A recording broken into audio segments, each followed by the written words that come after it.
అలసిన వానికి ఊరడించు మాటలు. సహోదరుడు భక్త్ సింగ్ గారి పరిచర్య నుండి సేకరించిన అనుదిన ధ్యానములు. జూన్ 30. దేవుని యందు విశ్వాసముంచుడి. మార్కు 11:22. రక్షణ సిద్ధాంతమునకు విశ్వాసము అనున్నది ప్రధానమైన ప్రాముఖ్యమైన పునాది వంటిది. దేవుని యందు మనము విశ్వాసము కలిగి ఉండవలెను. ప్రతి విషయములో విశ్వాసము అవసరమై ఉన్నది. ప్రార్థనకు విశ్వాసము కావలను. ఆయన జీవము పొందుటకు విశ్వాసము కావలను. లేని ఎడల మనమేమి చేసినను అది వ్యర్థమగును. అందువలననే ప్రభువు అనేక సందర్భములలో రోగులతో విశ్వాసముంచుడి అని పలికెను.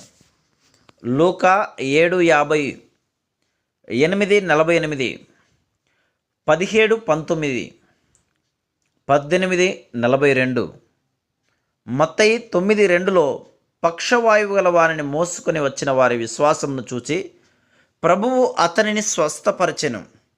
విశ్వాసము ద్వారానే మనము అదృశ్యమైన వాటిని అర్థం చేసుకొనగలము. విశ్వాసమనున్నది నిరీక్షింపబడు వాటి యొక్క నిజస్వరూపమును అదృశ్యమైనవి ఉన్నవనుటకు రుజువునై ఉన్నది. హెబ్రీ 11:1. మనకు కనబడని నిజమైన వాటిని కనబడు వాటి ద్వారా మనము అర్థం చేసుకొనలేము. మనమెంత తెలివైన వారమైనను అవి మనకు మర్మముగానే ఉండును.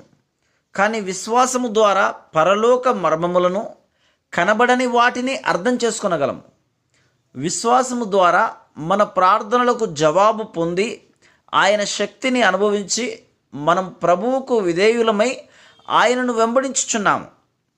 మన ఆత్మీయ జీవితము విశ్వాసము ద్వారానే జీవించుచున్నాము. విశ్వాసము ద్వారా సాతానును బంధించగలము. దేవుని వాగ్దానములను పొందగలము.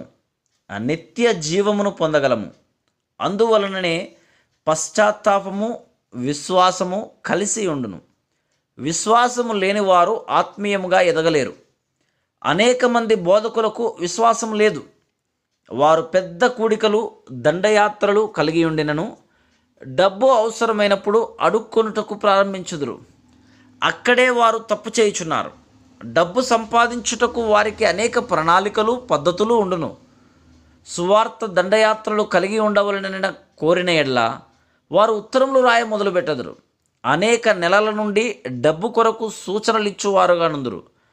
అది విశ్వాసం కాదు. ప్రభువునందు సజీవమైన బలమైన విశ్వాసం కలిగి ఉండిన ఎడ్ల మనం సంపూర్ణ సమాధానమును అనుభవించుదుము. మన అక్కరలన్నీ తీర్చబడును. కావున ప్రార్థనా జీవితమునకు బైబిల్ పఠనమునకు ఏ విధమైన సేవకైనను విశ్వాసమనున్నది ప్రధానమైన ప్రాముఖ్యమైన నియమమని మనము చూడగలము.